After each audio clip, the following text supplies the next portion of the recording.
Hello, this is Mrs. Salisbury.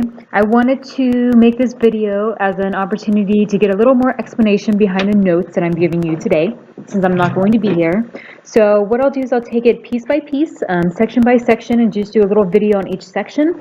So if there's just one part of it that you have a question on or would like some more explanation, feel free to skip to that video for that part of the notes. So this first part is determining whether events are independent or dependent. And we talked a little bit about this yesterday, but I wanted to spend some more time on it since some of these problems we do today are going to be a little more challenging. So we talked about how independent events are when one event does not affect the other. So when we talked about some examples yesterday, we talked about the sweater example, where choosing a sweater doesn't affect what pair of jeans you're going to choose because we assume that they all go together. And we also talked about the locker combination. If you can choose the same number over and over again, repetitions allowed, then what you choose for the first number doesn't affect what you choose for the second number. So those are independent events. So some key words that indicate independent are replaced, put it back, return to the pile, repetitions okay. So for example, choosing two hearts, if you choose one, replace it, and then choose another, because you put the first card back, it doesn't matter what that card was. It doesn't affect what you're going to choose the second time. If you spin a spinner, there's no reason why one spin would affect the next, so that's independent. If you are spinning a spinner and then rolling a die, those two events are independent. It doesn't matter what you spin. That's not going to affect the number that your die lands on. If you're rolling two die, still independent because they're rolling separately. They're not going to affect one another. Or if you're rolling a die and drawing a card, they don't affect one another.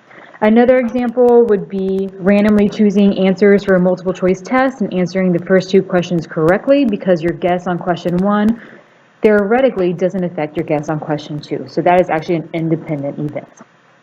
So then we have dependent events where one event does affect the other. So yesterday we talked about if you are doing the locker combination example, and you're not allowed repetition, then whatever you choose for the first number, you can't choose for the second number. So your second number is dependent on what you choose for the first number. So that would be dependent. Some other keywords besides repetition is not replacing something. So if you're choosing two hearts from a deck without putting one back, then your second choice does depend on the first. So for example, if you draw like a let's say two of hearts. So if you don't put it back, it's still in your hand. So when you go to draw the second card from the deck, then what you chose affects that second choice because you can't choose that first card again. Now, I'm talking about these deck examples, which you see a lot in probability. If you're not familiar with a deck of cards, like you don't know how many hearts are in a deck of cards, or you don't know how many kings are in a deck of cards, you should pause the video, take a moment, look that up right now so that you understand these questions, because you've got to know those things to answer these questions. Definitely want to make sure you understand what a deck of cards looks like. Another example of dependent would be out of a box of mixed milk and dark chocolates. If I ate one and then ate another, obviously if I'm eating it, I can't put it back.